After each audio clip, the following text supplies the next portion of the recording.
Hello there, good evening and welcome. This is Abuja Dispatch, and like we always say every week on this program, this is a special platform that is created to bring to your living rooms those events, issues, and indeed those characters that have shaped the entire landscape of the federal capital city, Abuja, in the last 7 days. Adegboyega Arogbodo is my name. Let's start off with those stories that made up our news headlines in the outgoing week.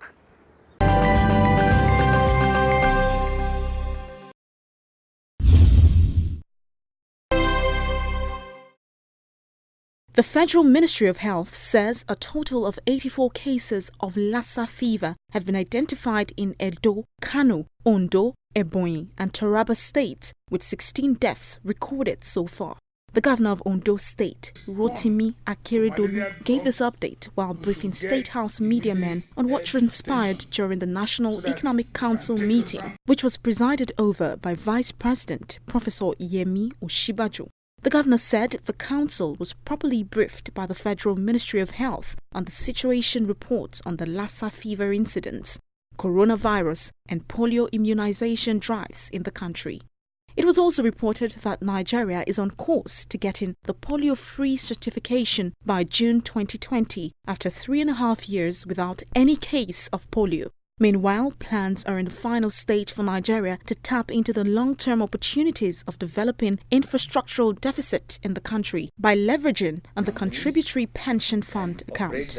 Once all the legal framework is in place, Nigeria will have about 3 trillion naira, which can be tapped on by private companies to build roads, rail, and improve the electricity sector.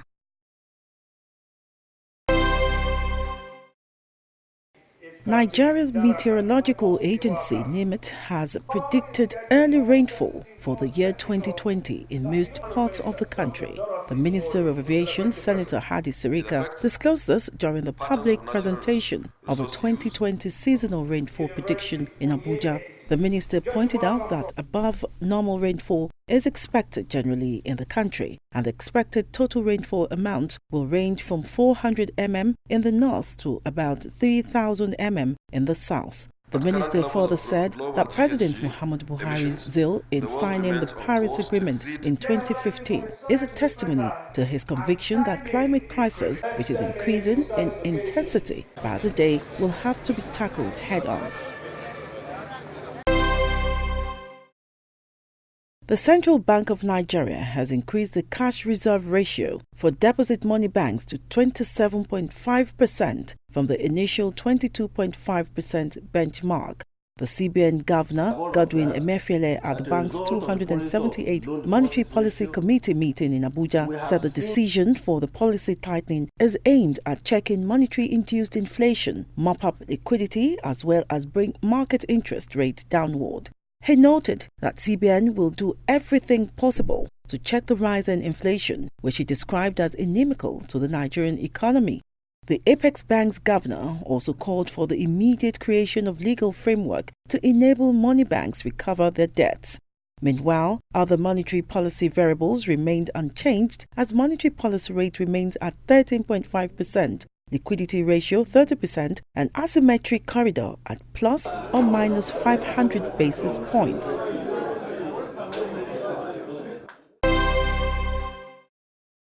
Accordingly, I hereby sentence Mariam Sanda to death by hanging until she dies. The Federal Capital Territory High Court has sentenced Mariam Sanda to death by hanging for killing her husband, Biliaminu Bello. Justice Yusuf Halilu gave the sentence in Abuja while delivering judgment on the protracted trial of Sanda. He sentenced Sanda after she was convicted for stabbing Lady Biliaminu to death, the son of former national chairman of the People's Democratic Party, Mr. Halilu Bello.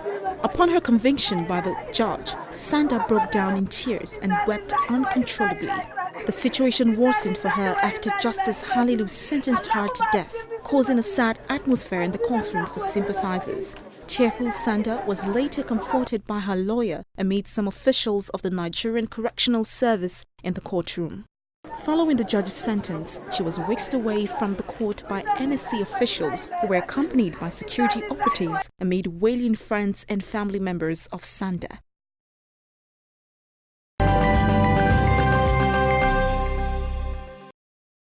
Welcome back. That Nigeria's infrastructural deficit is a hindrance to her sustainable economic growth is not open to questioning.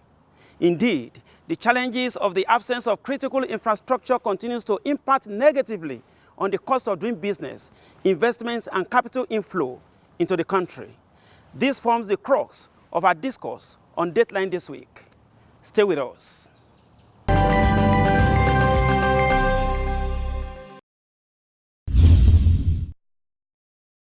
Infrastructure financing plays critical role in promoting economic growth, improving standard of living, poverty reduction, enhancing productivity, and in improving competitiveness. It also contributes to environmental sustainability. Clearly, Nigeria is currently faced with huge infrastructural gap that has hindered its desire to exploit its rich natural and human resources to stimulate its development. Therefore, in spite of the country's huge oil and gas, sunlight, and hydro resources, Nigeria still cannot generate enough electricity to drive its development. If there's a deficit of infrastructure like we have right now in Nigeria, definitely Nigeria will continue to be in the underdeveloping country. Our growth index will continue to decline. Unemployment rate will be high. And our economy will not be stable. So these are some of the things that you see playing out. When there's infrastructural deficit. Studies have shown that the total amount of funds required to provide quality infrastructure in Nigeria for the next 6 years is in the range of $100 billion, while about $60 billion will be required for the oil and gas sector, about $20 billion to revamp the power sector, $14 billion for roads, and between $8 billion and $17 billion for rail trucks. Some other sectors that require huge investments include housing and highways, ports, airports, dams, bridges and tunnels, water and telecommunications. To this, the need to evolve creative options to generate long-term finance to tackle Nigeria's infrastructural challenges is not open to argument. If we continue budgeting 160 billion, 200 billion, 300, even 500 billion for federal highways, we will never have roads that function in Nigeria. Even the maintenance of existing stock of federal highways requires much more money. We must find a way to unlock large amounts of money that can be used to reconstruct our highways and maintain existing highways. And we will not be able to do so with 100, 200, 300, 400 billion every year. And what we have found in virtually every country we studied is that these highway infrastructures were constructed using long-term funds, both by federal, states, state governments, as well as the private sector. Between 2009 and 2013, Nigeria invested a mere $664 per capita per annum in infrastructure, or 3% of the GDP, compared with an average of $3,060 or 5% of the GDP in developed countries. Less than 56% of Nigerians have access to electricity, compared to 80% for developed countries. This level of access translates to an average of 24 hours in a week. The one and main cause is that we have rogue politicians. People go into politics not to serve the public, but to serve themselves. So they go in there thinking, this money I've put in, how quickly can I recover it? And some, because they were implanted there, they didn't actually go through the up years. So they feel that they don't owe anybody anything. They see it as business. What can I make out of this? And that is sad. Those have situations where people want projects to be named after them. So there's no continuity. The governor is there today, has a number of projects, another one comes. He abandons all those projects and wants to start. Yes, so we have a lot of uncompleted projects, abandoned projects. So we have people who are self-serving when they get to positions of authority. They don't know what leadership is all about. They think only of themselves. It is called narcissism. Experiences from other countries show that primary financing by banks and refinancing through bonds is the ideal model for infrastructure funding. Through this model, the focus of commercial and merchant banks in infrastructure financing should be on providing funding up to the pre-commissioning stage of projects. Meanwhile, the need for the federal government to sustain its ease of doing business towards creating the right environment to be able to attract private capital for infrastructure financing. We allow brain drain out of this country. Some of these children have gone to school. Some of them didn't even go to school. They're just going by picking things and then they're putting things together. Can we bring that together and see how it works for us? We have local technology that we can begin to utilize and do that. Then also improve our maintenance culture. If I'm thinking about bringing in foreign direct investment, a lot of things we must put in place. One is that they need to see that we are transparent. Two, we need to have systems in place to ensure that when there are conflicts, they can be easily resolved. Security is also key. Apart from money, other challenges that need to be addressed include bad procurement processes, structural problems that make it difficult for investors to get value for money, funding structure, maintenance, tolling, among others. In proffering solutions to poor infrastructure financing, there is the need to reduce significantly the level of opaqueness in public procurement, with a good framework for private contractors to borrow against a contract, just as government ministries must spend more time developing contracts that private capital can relate with.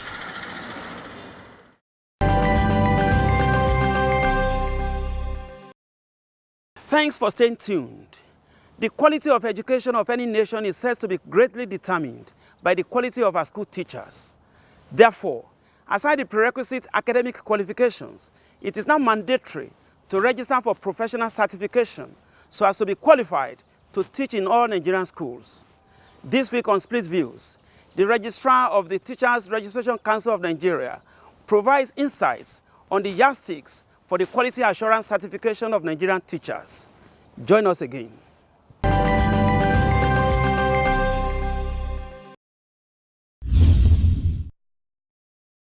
Thank you and welcome to this segment of our program, Abuja Dispatch, that we call Split Views.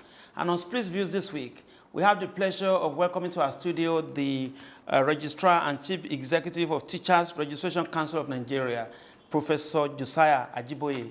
You are welcome to our program, sir. Well, thank you very much. The deadline for the registration of teachers across the country, according to your council, was last December 2019. How far has the Nigerian teachers really keyed into this registration? And many people have the views that after passing through the Nigerian College of Education and teacher training colleges, why passing through your council again? Once again, let me say that the Teachers Registration Council of Nigeria was established by Decree 31 of 1993, which is now an Act of Parliament T3 of 2004. The council has been established to regulate the teaching profession in all its ramifications from primary through all the levels of education and in both public and private schools. Actually, like all other regulatory authorities, Teachers Registration Council of Nigeria actually has been established to regulate the profession. So TRCN is not a union. That's the first thing I want Nigerians to know. I always emphasize that, look, we have teacher unions like NUT and some other unions. But TRCN is a regulatory authority. Like you have all other regulatory authority for all other professions. The same way the teaching profession actually deserves a regulatory authority. And TRCN is a creation of law. Okay? It's a creation of law. And is established by the government to ensure that we improve on the quality of the teachers in our country. Because let me tell you the truth, all the other professions have, various bodies regulating. You have COREN regulating engineering as a profession. You have ICANN, ANAN, and all other professions like professional bodies like that regulating their professions. Okay, but why then do you need a regulatory authority for the teachers? Because if there is any a profession that's supposed to be regulated, and highly regulated. Actually, it's supposed to be a teaching profession. Because, like I normally say, if a medical doctor should make a mistake, perhaps it's going to be with one life. Yes, you can make a mistake with one life in a theater, and that will be the. If an engineer should make a mistake, it may likely be a few. We are talking of few lives that will be involved. But if a teacher should make a mistake, we are talking of generations. Thank you very much, sir. That's very laudable. But again, when you look at the Nigerian situation, you are having the public and the private schools, and many of them spread around the whole country. How will the council really get in touch with all these private schools that are everywhere? No, we are not just to regulate in public schools. How do you want to get into the private schools? Oh, the private schools are under the law of the country. Like I told you earlier on, TRCN is backed by law. It's established, a creation of the law. And the law empowers it to regulate teaching profession in both public and private schools. It's written there explicitly. Okay? And so we have the power to enforce any decision taken by TRCN in both public and private schools. And so we are going to move. For example, we have given the deadline of December 31st. For anybody who wants to be a teacher in December 31st, 2019, for anybody who wants to be a teacher in Nigeria to be qualified, registered, and licensed by TRCN. That decision was taken by the National Council on Education, the highest decision-making body on education. And TRCN has been saddled with the responsibility of enforcing that decision. And so we are going to move out. And in moving out, we are going to move out to both public and private schools. Yes, we are not going to spare anybody. Perhaps we may even start with the private schools because presently, when we are talking of level of compliance, we have about 83% level of compliance of public school teachers. Okay? Among public school teachers, we have over 83% compliance. But private school, the compliance is still extremely low. And that's why we may likely start our enforcement with the private school. So, look, TRCN has that mandate to regulate teaching profession in both public and private schools. And so, private school teachers actually are within the ambit of the law of TRCN. Thank you, sir. But recently, the Nigerian Union of Teachers executives were at the presidential villa on a courtesy visit to the president.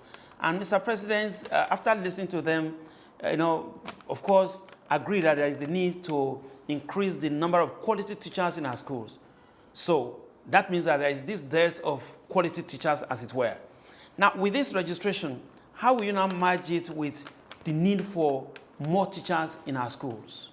Yeah, let me just say this. It is a pity that some of our states, actually, if you go to some states, the last time they recruited teachers was about a decade ago, more than 10 years ago, that they have recruited teachers. It's a pity, But what we are saying is that, look, how can you be retaining unqualified teachers, whereas now you now have a pool of qualified teachers? There are so many qualified teachers that have not gotten jobs. Okay, so what we are saying is that, look, we have to find a way of relieving those who are not qualified, of removing those who are not qualified, and bring in the fresh blood, those that are qualified and are competent and have been certified to teach. So there should be a way. Something has to give way for another to come in. And what we are emphasizing in TRCN is that, look, we now have a pool. We now have a pool of fresh graduates from our colleges of education, from our universities that have read education and have been certified to teach. And so, why do you need to retain those unqualified teachers? So definitely there is going to be a kind of a reshuffle. We are in a situation where we are going to remove those who are not qualified and replace them with those who are. Essentially, that's what we are going to do with this monitoring, because when we complete the monitoring, we are going to give the state governments the opportunity. We show them their scorecard. See the level of compliance in your state. But again, sir, the question that will be on the lips of many Nigerians, particularly those in your profession, is, okay, what are those criteria, what are those yardsticks to be considered when going about this registration? Thank you.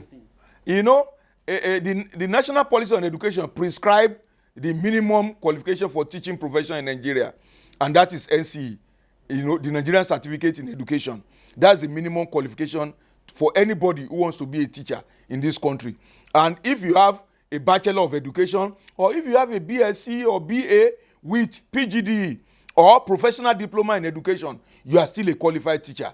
But if you do not have any of these, you are not supposed to be a teacher. Because, look, you may have the knowledge of the content, but there is also the aspect of how to teach it. You know, the controversy is always there. Which one is more important? Is it what to teach or how to teach it? And that's why, you know, if you see the people, you know, they will have a BSc or BA in certain areas, and they have not gotten the requisite pedagogical knowledge and skills. It is not possible. They will not be able to function within the classroom situation. So you need to have the knowledge of the content that you are going to teach, and apart from that, you also need to have the knowledge of the pedagogy. You will agree with me, sir, that there are so many big cities in the country, I mean, as of today. Oh, private schools, yes. And all these big cities have different schools, many of them.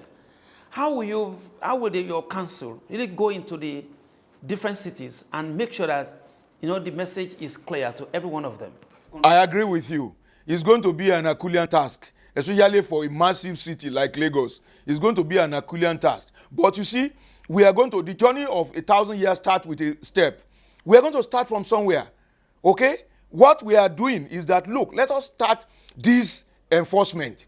You know, when we start, people will begin to feel the impact. You see, what I want Nigerians to know is that, look, you may not feel the impact of what TRCN is doing immediately, but in the years to come, we begin to see our classrooms that are well sanitized.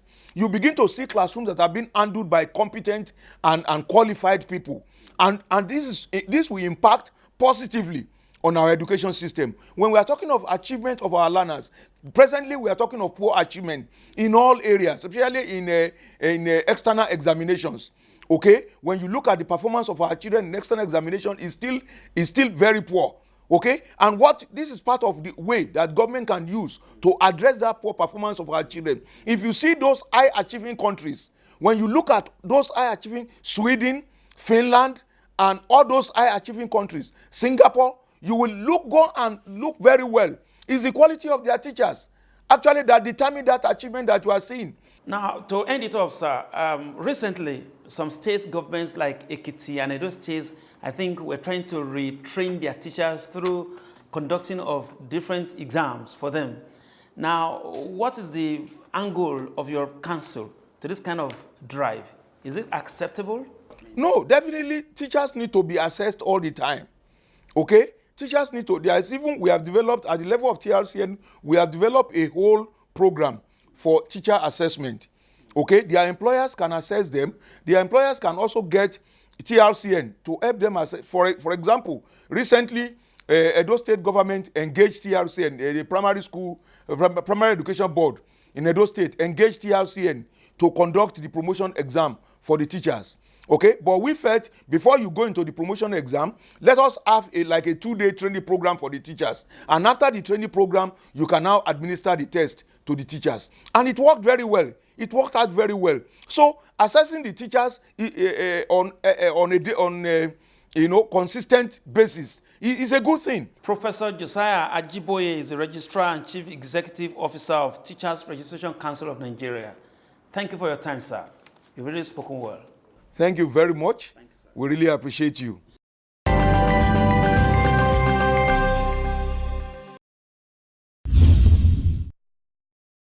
Basically speaking, as a nation, we have only one major maritime corridor into this country, and that's Lagos State. Of all the viable ports.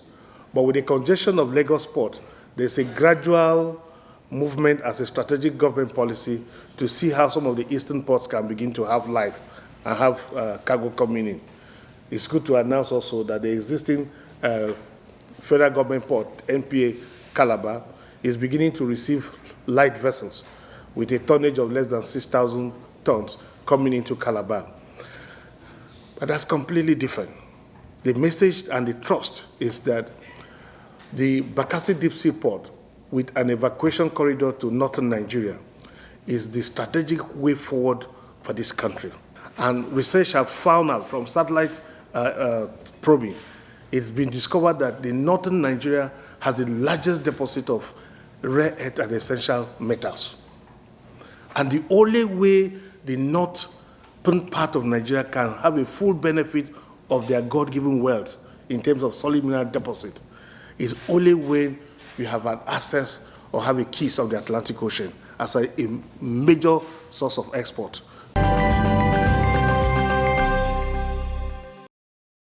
That is how far we can go on this week's edition of Abuja Dispatch. For further information, comments, and suggestions, you can reach us out on our various social media platforms.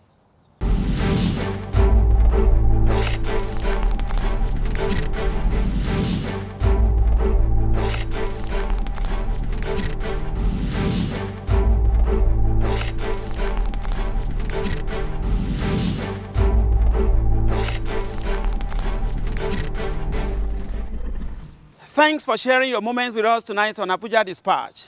And it is our hope that you enjoyed tonight's episode. A week from now, we'll bring you another refreshing package. Same time, same station. Adegboyega Arogbodo is my name. Have a good night.